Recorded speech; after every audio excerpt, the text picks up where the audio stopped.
saktain Nung inasunga Hong kanto sakin Inain mo na Kempel may sakin Galte ng olo Makay sonain Inan pasyanto Hong kilem sakin Tua inain Jesu inain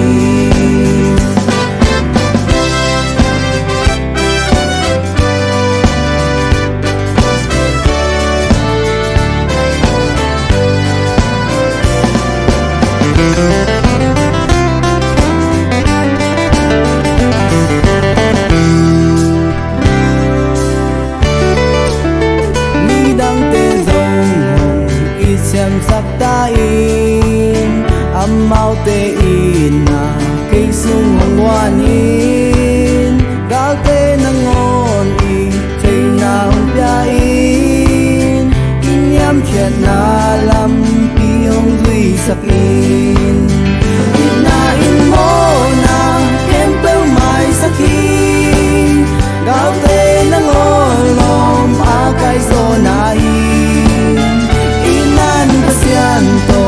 Om kilem sakin Tua inain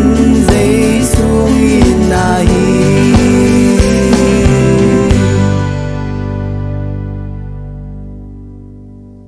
Tua inain Jesu inahin Inain mo na Kempel may sakin Galte ng olom akay zonahin